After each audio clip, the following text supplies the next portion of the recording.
Tapi Bapak bisa begitu tenang menanggapi orang seperti ini. Ini orang yang kurang ajar. Apa kata supir taksi itu? Pak, tenang Pak. Saya udah 20 tahun lebih bekerja sebagai supir taksi. Dan saya bertemu sama banyak orang yang seperti si supir truk sampah ini, yang seringkali membawa sampah-sampah dalam hidupnya. Sampah, kadang sampahnya nggak kelihatan Pak. Sampah dari masalah hidupnya, sampah dari masalah pekerjaannya, sampah dari orang-orang di sekitarnya. Saking banyaknya sampah mereka. Nah, mereka butuh untuk membuangkan sampahnya kepada orang-orang di sekitarnya. Dan yang saya lihat adalah pagi ini saya melihat seseorang yang sedang berusaha melemparkan sampahnya kepada saya. Dan saya memutuskan untuk tidak mau terima sampah dari dia. Tapi Pak, kalau Bapak mau terima sampah dari dia, silakan loh, monggo loh. Tapi dampaknya rasakan sendiri. Iya, but I love the story, Mas Will. Artinya, saya pikir cerita ini menggambarkan, memberikan kepada kita sebuah pembelajaran kan. Bahwa, yaitu kita di sekeliling kita bertemu sama orang-orang yang seperti supir truk sampah itu, yang akan berusaha untuk melemparkan sampahnya kepada kita. Atau, jangan-jangan kitalah si supir truk sampah ini. Iya kan? Yang sebenarnya kita punya masalah nih, punya problem. Tapi kita membutuhkan orang lain untuk melampiaskan segala sampah-sampah kita. Makanya yang menarik di kalau pagi hari ini, salah satu inspirasi kita adalah buku The Law of Garbage Truck David Pauly ini. Sebenarnya bahkan di awal dari buku ini, makanya kenapa saya bilang mari kita belajar hari ini. Sesi 1 pagi ini ngobrol pintar, kita harusnya membuat kita betul-betul berjanji. Dan itu percayalah, kalau kita bisa mengaplikasikan hidup kita, Anda menjadi seperti atlet yang luar biasa, para pengusaha eksekutif yang luar biasa, yang hidupnya tidak terlalu terganggu oleh sampah-sampah orang. Karena itu penting banget. Kalau enggak, hidup kita akan penuh dengan diisi dengan sampah. Nah, di buku ini ada 8 janji sebenarnya. Yang dia harap di awal dia bilang, sebelum membaca buku ini, mari kita bikin 8 janji. 8 janji, salah satu, beberapa di antaranya adalah, 1, janjinya adalah jangan menjadikan diri kita sebagai truk sampah. Artinya tidak menjadikan diri kita untuk menyimpan sampah diri kita dan sampah dari orang lain. Janji yang berikutnya, kita berjanji untuk tidak mau terima sampah dari orang lain. Janji yang berikutnya, janji untuk kita tidak mau membuang sampah kita kepada orang lain. Janji yang berikutnya, janji bahwa kita tidak menyimpan sampah diri kita buat diri kita sendiri. Janji kita berikutnya, janji untuk membantu orang lain supaya tidak membuang sampah emosinya sembarangan. Janji berikutnya, kita mau menciptakan kehidupan yang tidak sampah menyampah. Janji yang berikutnya, janji bahwa kita tidak akan menciptakan tempat kerja di mana orang membuang sampah sembarangan, terutama sampah emosinya. Dan kita juga tidak akan menciptakan lingkungan kerja seperti itu. Janji yang terakhir adalah janji bahwa sepanjang hidup kita tidak akan menjadikan diri kita untuk menyimpan sampah, tapi akan lebih banyak menyimpan hal-hal yang positif. 8 janji itu, ya, Mas Will. Anda bisa review kembali apa yang disampaikan Pak Antoni ya, dan bisa menyaksikan kembali di YouTube Smart FM. Kalau begitu Pak Antoni, ini kan kalau kita berbicara tadi, berarti maknanya adalah bagaimana kita menyikapi diri kita dan bagaimana reaksi kita terhadap orang lain jika orang lain tersebut mungkin membuang sampah emosinya kepada kita. Berarti ada 2 sudut pandang ya Pak ya. Kalau kita bilang ya, misalnya aja kalau bagi diri kita sendiri kita harus introspeksi, kemudian juga apalagi nih Pak? Jadi gini, makna dari hukum truk sampah itu betul. Jadi buat diri kita sendiri, artinya pada saat ketika kita melemparkan, jangan sampai pertama-tama kan jangan sampai kitalah si truk sampahnya itu. Itu yang pertama kan. Jadi introspeksi berapa banyak yang sampai saya timbun selama ini dalam diri saya yang mungkin persoalan dalam hidup saya yang belum selesai. Yang akhirnya menyebabkan saya melemparkan ini kepada orang lain. Ya. Dan intinya sebenarnya adalah stop bahwa saya perlu membuang sampah saya sembarangan. Ya, bahwa sampah itu saya kelola, sampah itu saya mesti olah gitu. Sebagai bagian dari sebenarnya kalau kita bicara tentang berbagai persoalan hidup kita, itu kan sesuatu yang bagus buat tantangan buat hidup kita. Bagaimana kita mengolahnya. Ya, sehingga prinsipnya sampah kalau buangnya di tempat yang tepat, tapi bagaimana recycle mereka, kemampuan kita untuk merefleksi, kemampuan kita untuk mengolah, kemampuan kita untuk cerdas emosi dengan apapun yang terjadi itu penting supaya akhirnya ujung-ujung kita tidak melempar sampah ke orang lain. Itu yang pertama. Nah, yang kedua yang juga penting sama pentingnya adalah bagaimana kita juga tidak menerima sampah-sampah dari orang lain. Ini kan tentunya reaksi kita juga Betul. Ya beda-beda ya Pak. Betul. Apa kita harus menahan reaksi atau ada caranya Pak Antoni? Iya, intinya adalah gitu. Pertama-tama adalah yaitu ketika orang melemparkan sampah ke kita bisa memutuskan kita mau merespon apa. Tahan. Yang penting kan kalau kita di EQ kan kita selalu belajar tahan dulu gitu. 6 detik. Saya udah nyoba loh Pak minggu lalu. Good one. 6 detik. Iya. Dan kadang-kadang kita harus jaga jarak gitu. Jaga jarak untuk melihat ini orang lagi bermasalah. Belajar untuk berempati juga itu sesuatu yang bagus dengan kondisi mereka. Karena ini ada beberapa kasus menarik. Kasus misalnya contoh, ini ada satu orang yang ini orang dewasa yang setiap kali di jalan itu suka memaki-maki. Yeah. Ternyata salah satu problemnya adalah waktu ketika kecil orang tua mereka kalau di kendaraan itu suka berantem dan dia menyaksikan. Jadi ketika dia dewasa apa yang terjadi?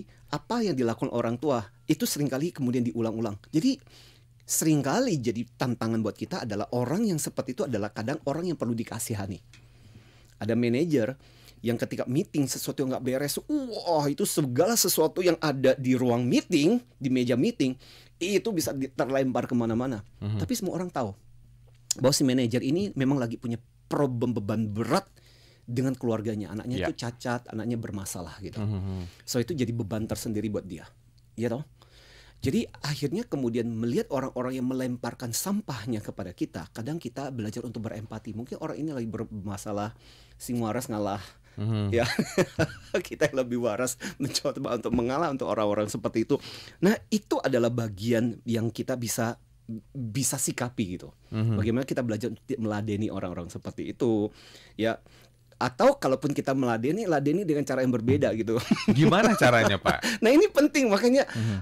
Intinya adalah jaga jarak dulu, jangan kita jangan menginternalize apa yang dikatakan. Jangan direct respon. Yang penting gini, ketika misalnya dimaki monyet, kesel monyet sih sebetulnya Pak ya. Pasti kesel, ya. Tapi kalau kita jaga jarak ya sudah. Bagaimana kita melewati itu? Monyet nggak ngantri bensin. Jadi bagaimana kita menyikapi itu kadang perlu kewarasan. Karena kalau enggak kita ladeni, energi kita habis untuk yang seperti itu. Betul, karena kalau sudah terkena dampak dari seseorang yang buang sampah emosi, akhirnya kita juga jadi rusak moodnya, jadi emosi juga. Iya, makanya gini, ada prinsip namanya unplug gitu. Ya, jadi intinya gini, sama seperti kayak jaringan listrik.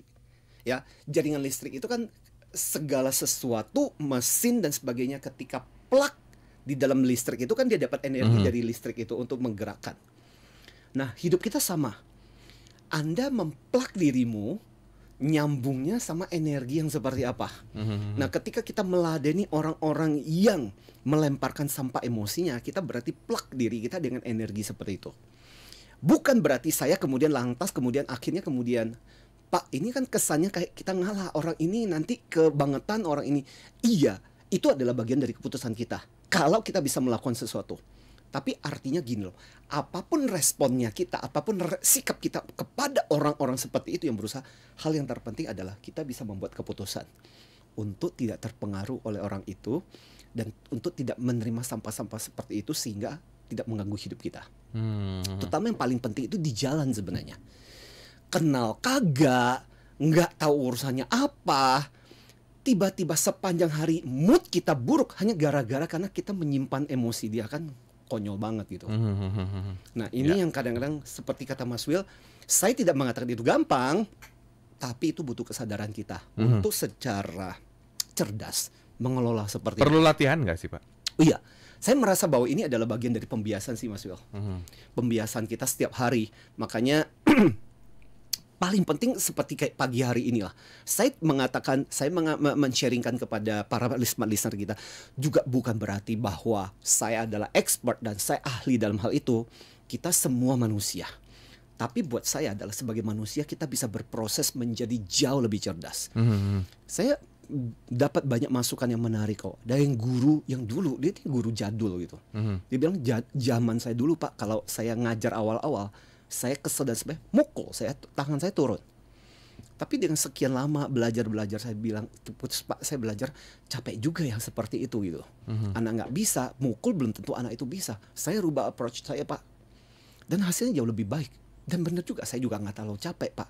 Saya belajar bahwa dengan peningkatan usia kita bisa belajar lebih matang untuk menyikapi hal seperti itu, Mas Will, gitu. Energi kita lebih baik diarahkan, kita nggak tahu Tuhan kasih hidup kita berapa lama, energi kita bisa kita curahkan tuh hal-hal yang lebih positif, hal yang lebih produktif daripada kita menyimpan sampah-sampah itu. Baik. Yes. Jangan sampai menyimpan sampah-sampah tersebut ya. Dan Smart Listeners, Anda bisa memberikan pendapat Anda sekali lagi di 0812 11 12 959, atau kami juga sedang live di YouTube. Apa sikap Anda jika Anda menghadapi mungkin ada rekan Anda, atasan Anda membuang sampah emosinya ke Anda, atau Anda sendiri yang mengalami Anda pernah membuang sampah emosinya ke orang-orang terdekat Anda. Apapun pengalaman Anda, kami tunggu ya. Kami kembali setelah yang berikut. Smart Emotion with Anthony Dio Martin. A digital strategy. Beragam bisnis semakin berkembang di era digital. Semua berlomba mencapai penjualan tinggi, mendapatkan konsumen sebanyak mungkin, dan perlombaan masih terus berlangsung. Apakah Anda sudah siap dalam perlombaan tersebut? Atau Anda masih terbuai dengan kemenangan masa lalu? Tingkatkan value proposition produk dan jasa Anda, dan jadikan Smart FM sahabat terbaik Anda untuk mendukung kemenangan Anda dalam perlombaan.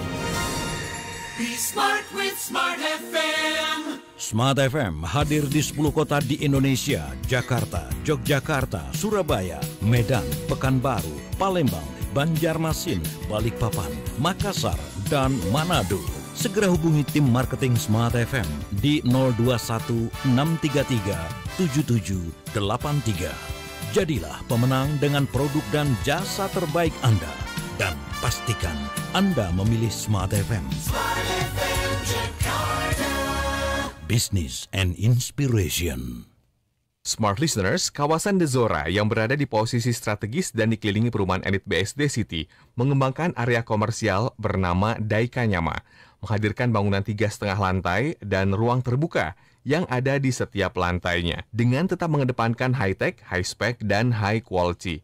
Dengan konsep komersial business living, memungkinkan Anda dapat menggunakan Daikanyama sebagai tempat tinggal dan berbisnis. Daikanyama memiliki captive market yang tinggi karena bersebelahan langsung dengan lebih dari 500 unit rumah premium The Zora, 11 grand cluster, sarana pendidikan, dan area perkantoran. Rasakan sendiri ambience komersial business living yang dihadirkan di Daikanyama dengan ambience berbeda di masing-masing lantai. Mulai dari butik cafe, nuansa fine dining, hingga area living yang hangat untuk Anda dan keluarga. Plus, area rooftop di setiap unitnya.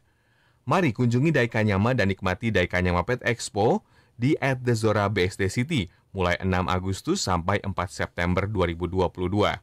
Segera miliki unit Star Series dari Daikanyama dan nikmati keuntungan maksimal. Info lebih lanjut hubungi 0811 9741 088.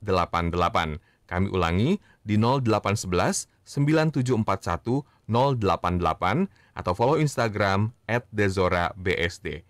Tunggu apa lagi, segera booking unit pilihan Anda. The Zora, Beauty of Balance. Hai Smart Listener, masih ingat dengan pepatah lama yang mengatakan banyak jalan menuju Roma? Wait a minute. You serious? Hal yang sama juga berlaku untuk menikmati Smart FM. Anda bisa mendengarkan melalui streaming www.radiosmartfm.com. Hey, that's pretty good. YouTube channel Smart FM, Facebook Radio Smart FM, dan via Joox Music yang bisa Anda download di aplikasi App Store. Smart FM, the spirit of Indonesia. Pastikan Anda selalu menikmati Smart FM setiap harinya untuk menambah wawasan dan pengetahuan Anda. Wih, seru banget ya seminar Zoom-nya. Smart FM, your truly business partner. Smart FM, Business and Inspiration, part of KG Radio Network.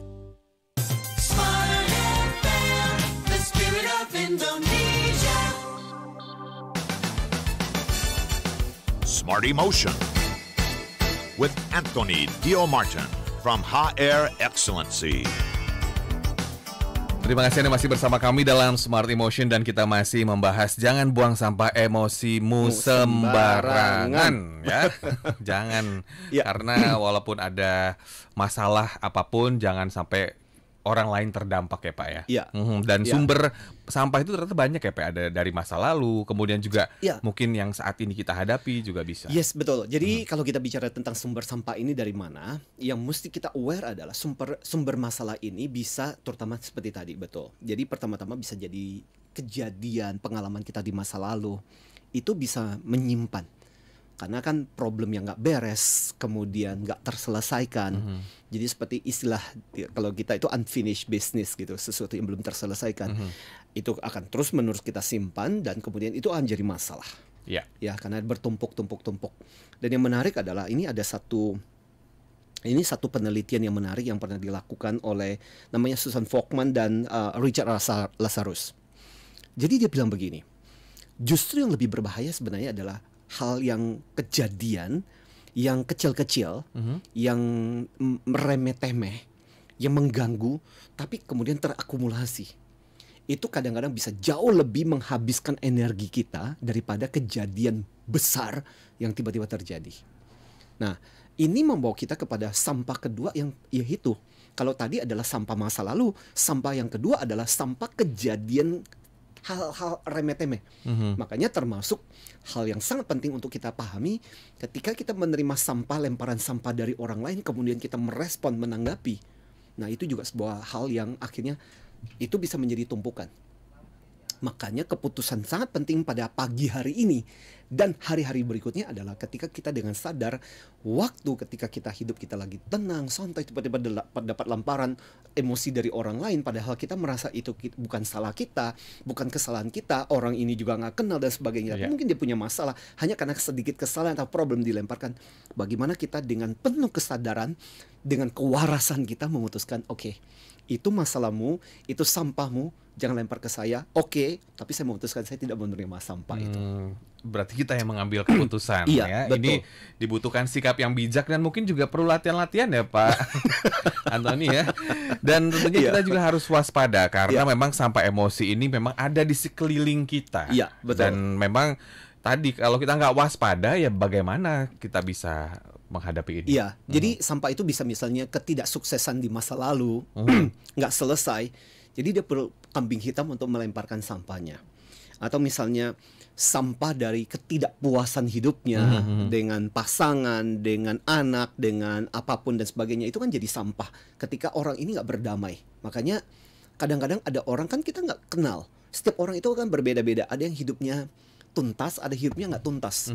Ada hidupnya puas, ada hidupnya nggak puas. Dan itu berbeda kan penanggapan orang lain. Tingkat kematangan orang berbeda-beda. Makanya kadang-kadang itu yang bisa memicu sampah ini muncul. Entah dia menyimpan sampah ini buat dirinya kemudian dari marah-marah, atau dia melemparkan sampahnya buat orang lain. Waspada ya. Betul. Karena ini dampaknya juga bisa ke macam-macam ya, bisa ke karir, ke keluarga. Bahkan ini saya baca nih, sampah emosi juga bisa membuat salah satunya adalah makan berlebihan. Menarik nih. Kemudian minum berlebihan ya. Terus juga akhirnya belanja berlebihan. Ini salah satu dampak-dampak bener sih Pak. Makan berlebihan. Kalau lagi kesel kadang-kadang saya juga makan berlebihan. Makanya padahal itu nggak baik kan. Makan boleh. Lagi kesel langsung ke buffet ya. Masih ngajak-ngajak gitu. Boleh dikasih penjelasan sedikit Pak Antoni. Jadi cara kita mewaspadai itu ya karena berdampak buat diri kita, yaitu overeating, overdrinking gitu juga bisa. Alkohol banyak kan, alkoholik itu karena sampah-sampah yang nggak beres gitu. Overwork juga bisa loh. Jangan salah, ada orang yang melampiaskan sampah-sampah ini supaya udahlah, aku mau lupain semua masalah, semua problem dan sebagainya, aku fokus dengan pekerjaan. Bisa loh, itu adalah salah cara-cara yang kita pakai untuk melampiaskan itu. Tapi akhirnya kemudian kita jadi nggak punya waktu buat keluarga dan sebagainya. Atau ada juga overspend kan, kartu kredit gosok dan sebagainya, kan puas banget gitu. Habis itu tagihan muncul, stres, atau segala sesuatu yang overreacting. Hal kecil, tapi kenapa cuman kecil aja gitu loh, tapi kenapa harus jadi responnya jadi kayak begitu ya? Itu seringkali jadi petunjuk saya, Mas Will, untuk melihat jangan-jangan orang ini bermasalah. Yang buat yang yaitu ngeledek, kadang-kadang iseng dan sebagainya kan, kadang-kadang ngapain terlalu disikapi terlalu serius gitu. Tapi kan ada orang yang lu nggak bisa ngajak bercanda, Will. Dibercandain dia marah. Iya, jadi kadang-kadang kita harus berhati-hati. Nah, ketika bertemu sama orang seperti itu, kadang pemahaman kita adalah orang ini biasanya punya beban-beban yang cukup banyak. So you got to be careful dengan orang-orang yang sampahnya banyak. Oke. Sedikit tekan aja muncul semua sampahnya. Betul. Ya. Oke, Pak Antoni, ini juga kan berarti kita jangan mudah tersinggung. Betul. Kalau ada orang-orang di sekitar kita yang mungkin membuang sampah emosinya. Tapi ini saya punya pengalaman nih, Pak Antoni. Jadi tetangga saya itu lumayan berisik Pak ya waktu itu. Oke, yes. Jadi kan sama saya juga punya tetangga. Jadi waktu itu saya kesel banget kan Pak waktu beberapa waktu yang lalu. Cuma saya nahan mau marah, cuma gimana gitu. Akhirnya kebetulan ada saudara saya datang, dia yang negur. Oh gitu ya. Karena saya akan ketemu dia terus setiap hari kan, jadi nggak enak kalau negur. Terselesaikan oleh saudara. Ya tapi itu mungkin sikap saya waktu itu juga, kok bisa ya seemosi ini ya gitu. Itu mungkin yang perlu latihan-latihan kali ya Pak. Iya.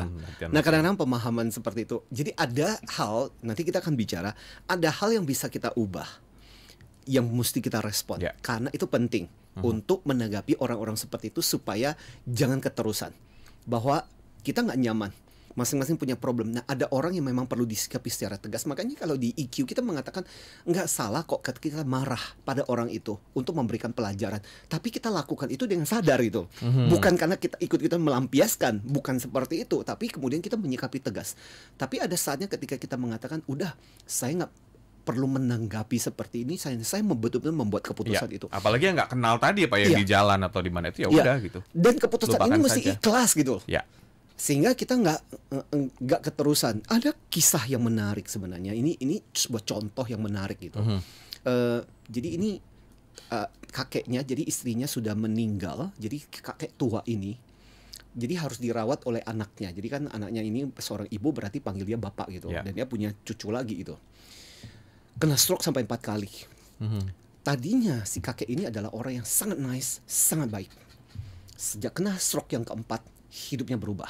Menjadi sangat emosional, suka marah. Wah itu kalau ngomong nggak nyaman.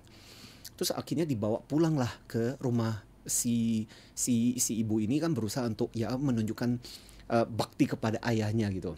Tapi berarti tinggal 3 generasi kan gitu loh. Ada kakeknya, ada si ibunya, kemudian ada si anaknya. Dan itu benar-benar nggak, emosi yang terkendali, memaki, marah dan sebagainya.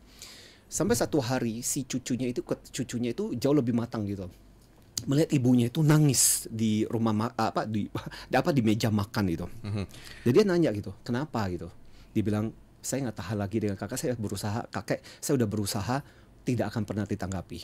Terus si cucunya akhirnya menasihati, kakek harus dipahami. Jadi jangan bagaimana caranya supaya kita tidak terganggu oleh seperti itu. Kalau mama terus-menerus seperti itu, mama akan tidak melakukan ini dengan mama justru akan terkuras energinya dengan hal seperti itu. Jadi itu yang harus diperhatikan. Iya. Wah, ini ternyata udah mau jeda aja. Pak Antoni, kita harus sebut sedikit karena WhatsApp yang masuk cukup banyak. Oke, yes, betul. Ya, tapi biar nanti kita sapa semua listeners yang bergabung di WhatsApp dan juga di YouTube. Ini berarti sampah emosi itu juga ya perlu kita waspadai, tapi ternyata dalam kehidupan ini banyak juga ya Pak sampah-sampah kehidupan yang lain. Contohnya aja benda-benda tidak penting itu juga mungkin bisa di-highlight sedikit deh Pak Antoni. Betul. Nah, mungkin ini menjadi catatan buat kita juga. Pembelajaran penting ini menjadi pembelajaran penting di ilmu kecerdasan emosional, ya. Which is by the way, sedikit informasi kita lakukan di bulan ini sebenarnya. Memasukkan bulan September kan, hari ini adalah 1 September. September ceria. Jadi bulan September tanggal 19-20 program kita Emotional Quality Management. Jadi bagaimana melatih orang supaya cerdas emosi. Oke. Wah, ini ada acaranya ya. Melatih bagaimana kita ngelola sampah emosi. Ya, silakan semua listeners, Anda bisa mengikuti training Emotional Quality Management 19 sampai 20 September 2022 di Hotel Santika Sleepy Jakarta. Anda bisa menghubungi 0812 9805 4929. Sekali lagi 0812 9805 4929. Tadi sebelum nanti setelah jeda kita akan bahas nih, ternyata ada juga nih sampah-sampah lain selain sampah emosi, mungkin bisa di-highlight ya Pak. Sebelum kita sapa Smart Listeners yang bergabung di WhatsApp, tetaplah bersama kami. Smart Emotion with Anthony Dio Martin.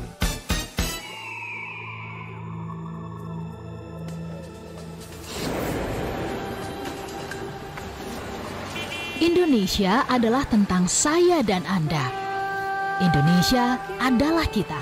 Indonesia tempat kita bersama-sama untuk bertumbuh menuju kebaikan.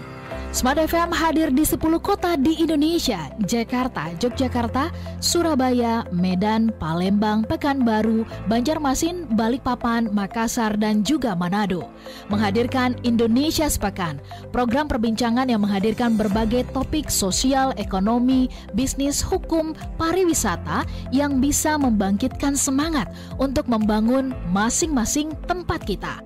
Balikpapan memiliki kelebihan dibanding dengan 10 kabupaten kota yang ada di Kalimantan Timur. Jadi pemahaman mereka soal konservasi sangat-sangat minim. Betul. Pariwisata kita ini, jangan salah, diundang oleh negara asing, dijamu mereka untuk kemudian mengirim ke negara itu. Pastikan Anda selalu menyimak Indonesia Sepekan dari 10 kota Smart FM di setiap hari Sabtu jam 9 hingga 11 waktu Indonesia Barat atau jam 10 hingga 12 waktu Indonesia Tengah. Pastikan Indonesia Sepekan hanya di Smart FM, Business and Inspiration, part of KG Radio Network. Smart FM, Business and Inspiration. Dunia kini berubah, ragam informasi tersaji dari berbagai platform. Tetapi apakah Anda tahu sejauh mana kebenaran informasi tersebut? Hati-hati dengan informasi yang Anda konsumsi. Informasi yang didengar, dibaca akan tersimpan di pikiran dan mempengaruhi keputusan dan tindakan kita. Smart FM, The Spirit of Indonesia, menjadi sahabat terbaik Anda. Menghadirkan lebih dari sekedar informasi yang menghibur, namun mengungkap kebenaran, berbagi inspirasi, dan bersama-sama merawat asa. Apakah yang dimaksud dengan sukses adalah? Maka bila sosialisasi berkurang, maka secara otomatis keuangan berputar itu akan menipis. Di digital, kamu lakukan apapun, rekam jejak digital kamu. Dan kapan saja tinggal dibuka. Subscribe YouTube Smart FM dan mari nikmati berbagai layanan video Smart FM di YouTube channel Smart FM. Semua kami hadirkan untuk mengedukasi, menginspirasi, menguatkan, dan bersama Anda merawat asa. Smart FM, Business and Inspiration. So, pastikan subscribe YouTube channel Smart FM.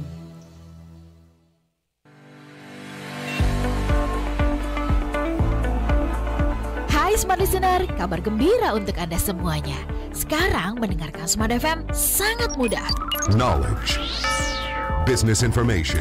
Download aplikasi Jux Music di Play Store dan Anda bisa mendengarkan Smart FM dimanapun, kapanpun dengan sekali klik. Ini loh Mam, radio kesayangan Papa. Kalau pagi, Papa kan paling senang dengerin Smart FM. Smart FM, Business and Inspiration, part of KG Radio Network. Smart FM, Business and Inspiration. Smart FM, the spirit of Indonesia.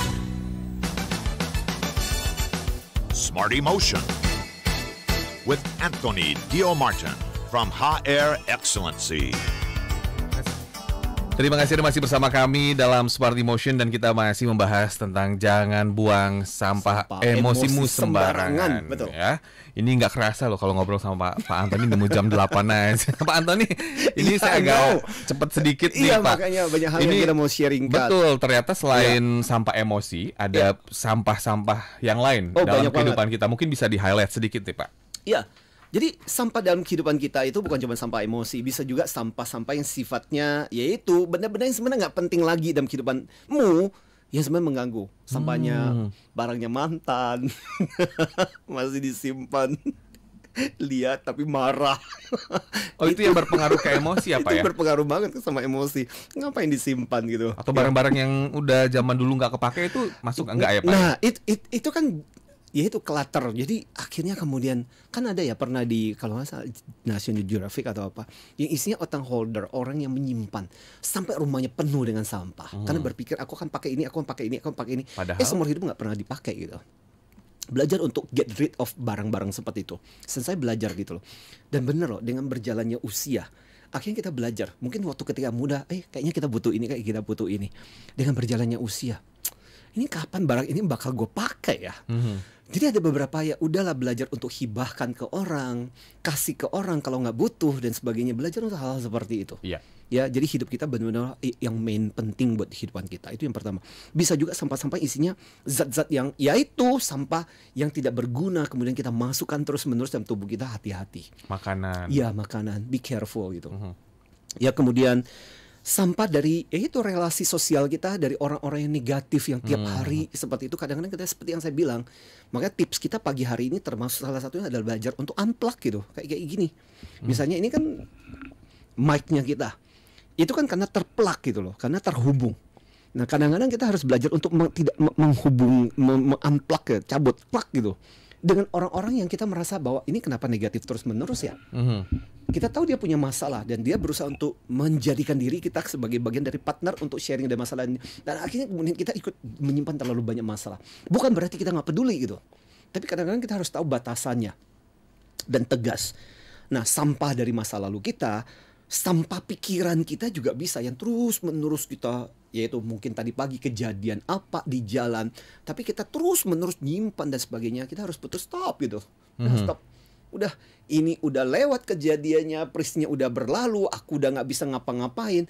Udahlah, fokus pada situasi sekarang. Hidup kita akan jauh lebih nyaman gitu. Baik, kalau begitu nanti setelah saya sapa semua listeners di WhatsApp, mungkin kita perlu tips bagaimana mendorong dan membantu orang ya Pak ya. Mungkin ada di lingkungan kita yang punya life garbage atau mungkin diri kita sendiri. Betul. Dan juga bagaimana juga kita menghadapi sampah emosi dari orang lain. Itu nanti tipsnya setelah saya sapa semua listeners yang sudah masuk di 0812 11 12 959. Selamat pagi untuk Rizky Fahreza di Banjarmasin. Hai Rizky. Bagaimana cara kita untuk meminimalisir potensi luapan emosi sembarangan di dalam diri kita? Silakan Pak Antoni, singkat saja. Oke, yaitu kalau kita menanggapi luapan emosi dari diri kita itu adalah, nah itu balik lagi adalah memikirkan yang paling perlu adalah kesadaran itu. Jadi kalau kita tahu bahwa diri kita adalah meluap seperti itu, yaitu latihan kita kemarin belajar untuk pause. Ya, kalau saya seringkali mengatakan kemarin waktu di Batam, jadi dengan grup salah satu dari teman-teman dari CMB Niaga, It's Amazing, teman-teman bisnis gitu. Salah satu yang saya sharing kepada teman-teman ini adalah waktu kita berbisnis adalah waktu kita jalankan ada yang namanya remote control emosi. Remote control emosi itu ada 3 tombol penting. Tombol pertama adalah pause, merah. Jangan ketika ada melupakan dan sebagainya, tombol stop dulu. Karena kadang-kadang ketika dalam kondisi emosi tak terkontrol, biasanya kalimat itu kita sesali. Yang kedua adalah tombol rewind. Melihat ke belakang, biasanya kita seperti itu. Pertanyaannya adalah apa kita mau terus-menerus menggunakan pola itu? Rewind. Dan efeknya bagus gak kita dengan orang sekitar kita? Itu tombol yang kedua. Tombol yang ketiga adalah tombol fast forward. Kalau seandainya aku sikapi seperti ini, dampaknya nanti bakal seperti apa. Jadi bayangkan setiap hari di dirimu itu pegang remote control itu dengan 3 tombol itu. Ya, oke. Nah, itu menolong. Dari Edi di Medan, pagi Pak Antoni. Hai Ed. Saat ini saya punya rekan kerja yang selalu emosi jika berbicara dengan bos. Kadang sampai kelewatan menurut saya. Seolah-olah bos itu nggak ada benar-benarnya. Apakah emosi ini ada pengaruhnya? Karena mungkin ia juga belum menikah. Disambung-sambungin ya. Karena usianya udah 46 tahun. Mohon pencerahannya. Wah, gosip nih. Pak Edi di Medan nih. Percaya nggak percaya, saya termasuk orang yang percaya tentang faktor kausalitas. Jadi kalau dikatakan, oh nggak mungkin, kita nggak pernah tahu tentang urusan manusia. Kadang bisa nggak? Bisa. Apalagi kalau itu menjadi isu penting dalam kehidupan dia. Dan itu nggak selesai. Dan dia belum ikhlas. Kan ada orang yang jomblo, usia 50 tahun, fine dan tidak ada masalah. Dan dia tidak perlu melempar. Tapi ada orang yang memang hidupnya bermasalah gara-gara itu. Nah kita nggak tahu teman Anda seperti itu. Kalau ditanya, bisa nggak? Bisa. Memungkinkan nggak? Mungkin. Nah kalau udah kayak begitu, berempatilah dengan orang itu. Atau jaga jarak nggak sih Pak? Nggak perlu.